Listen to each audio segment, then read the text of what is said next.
2000년 이스라엘의 의사 라이보비치는 한 병원의 폐혈증 환자 3,393명을 무작위로 두 그룹으로 나눴다. 그런 다음 사람들로 하여금 한 그룹을 위해서만 원격으로 기도를 하도록 했다. 다른 그룹은 기도를 받지 않았다. 예상대로 기도를 받은 그룹은 열이 빨리 떨어졌고 입원 기간도 짧았다. 기도의 효과는 분명히 드러났다. 그런데 환자 수를 다시 보라. 의아하지 않은가? 한 병원에 웬 폐혈증 환자가 3,393명이나 되지? 이 이야기의 진실은 단순히 기도의 효과가 아닙니다. 기도하는 사람들이 까맣게 몰랐던 사실이 있었어요. 바로 자신들이 기도해준 환자들은 현재 입원 중인 환자가 아닌 1990년부터 4년간 입원했던 환자들이었습니다. 그렇습니다. 2000년에 기도한 효과가 1990년 초에 나타난 거예요. 어안이 벙벙했지만 사실은 분명했습니다. 기도를 받은 환자들이 하나같이 열도 떨어졌고 입원 기간도 짧았습니다. 어떻게 이런 일이 일어났을까요? 이 사건을 이해하려면 사람이 빛 알갱이로 이루어졌다는 걸 이해해야 합니다. 빛 알갱이들은 누군가 나중에 불시에 쳐다보려는 생각을 미리 읽고 스스로의 형태를 바꾸어 버립니다. 다시 말해 과거까지 바꿔버리는 것이죠. 빛 알갱이들은 이처럼 시간을 초월해 현실을 마음대로 바꿔놓을 수 있는 불가사의한 능력을 가지고 있습니다. 바꾸고 싶은 과거가 있으신가요? 만약 내가 과거에 큰 죄를 지었다면 지금 진심으로 뉘우칠 기회입니다.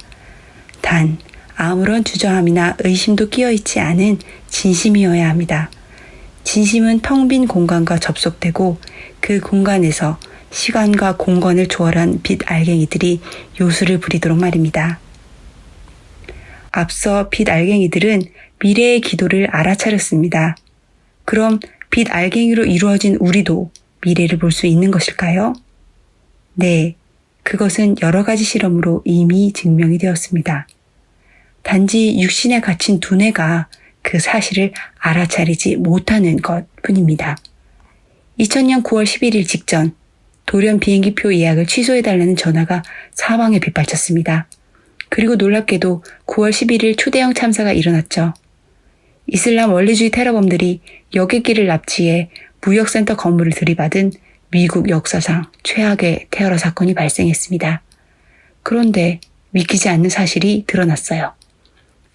이 4대의 여객기에는 하나같이 평소보다 훨씬 적은 승객들이 타고 있었다는 겁니다. 4대의 여객기 평균 좌석 점유율은 31%로 평소 미국 여객기 좌석 점유율 70에서 80%에 훨씬 못 미치는 수치였습니다. 테러가 일어나기 직전 많은 승객들이 예약을 취소해버렸던 거예요.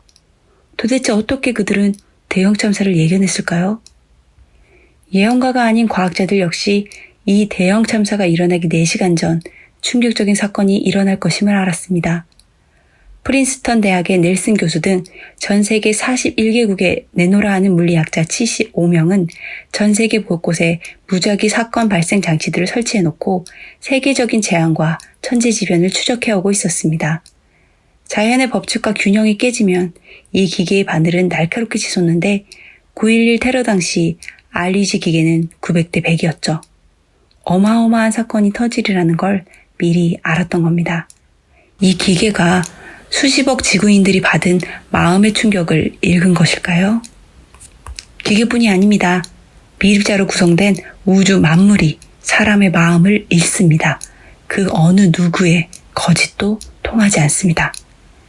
그렇다면 나도 미래를 내다볼 수 있을까?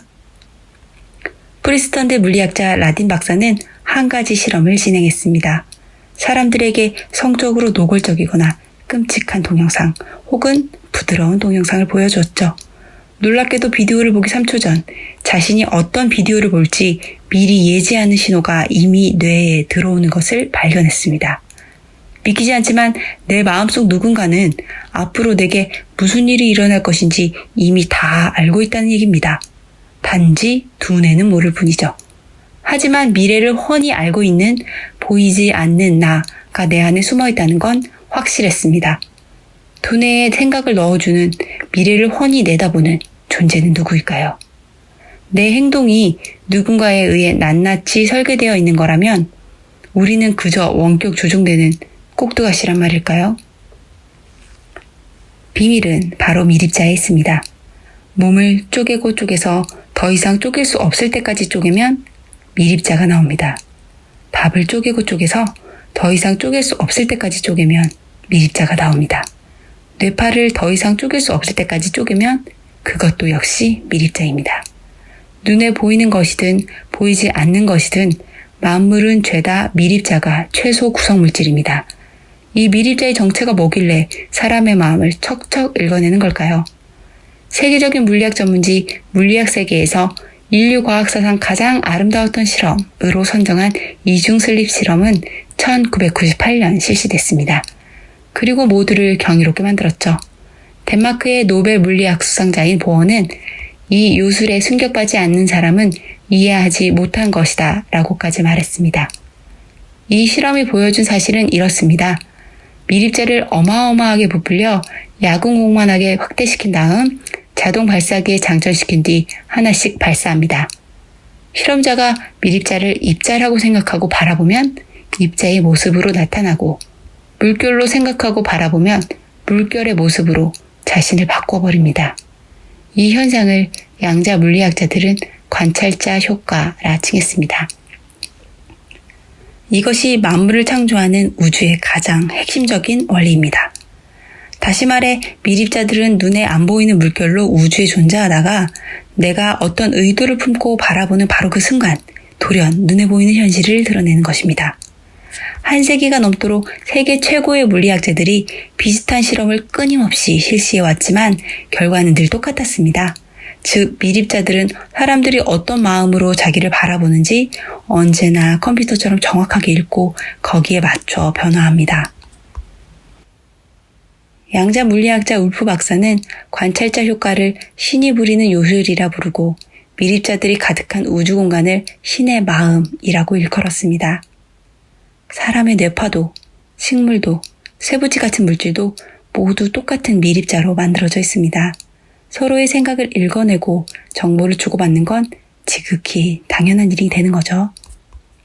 책에서는 육신과 생각이 갇혀있는 셀프 1의 나와 무한히 퍼져나가는 셀프 2의 내가 있다고 정의했습니다.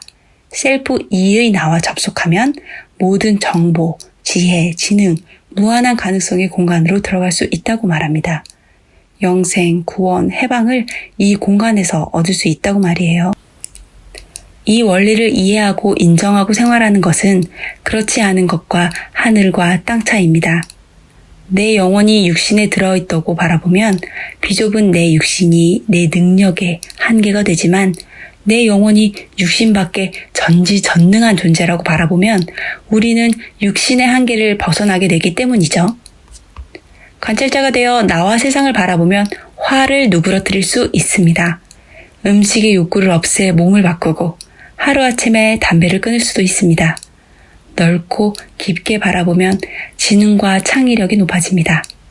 키가 8cm 큰 대학생의 사례, 암을 치유한 노인의 사례도 찾아볼 수 있죠.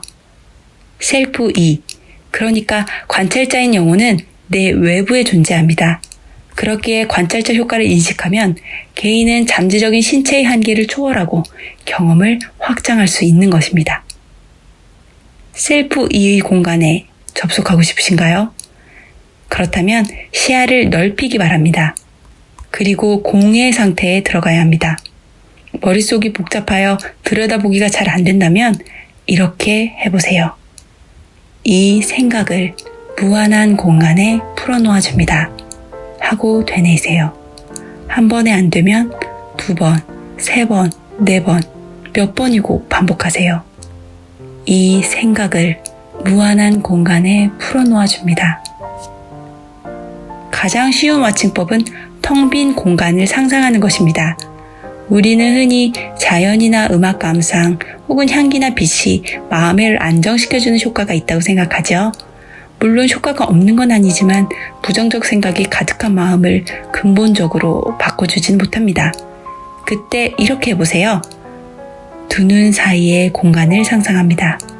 두 귀 사이의 공간을 상상합니다. 머리에서 발끝까지의 공간을 상상합니다. 벽과 벽 사이의 공간을 상상합니다. 이렇게 텅 빈 공간을 상상하는 것은 우리의 뇌파를 즉각 바꿔줍니다. 놀랍게도 빈 공간을 상상할 때마다 모든 게 정말 공이 됩니다. 이제 우리는 와칭이라는 신기한 우주의 원리를 이해했습니다. 앞으로 당신의 삶은 좀 더 편안해질 것입니다. 모든 고통을 해결하는 열쇠가 바로 와칭이기 때문입니다. 당신이 바라보는 것은 무엇인가요? 당신이 제대로 바라보기만 하면 기적을 경험하게 될 것입니다. 인생을 사는 방법은 두 가지다. 하나는 아무 기적도 없는 것처럼 사는 것이요. 다른 하나는 모든 일이 기적인 것처럼 사는 것이다. 아인슈타인.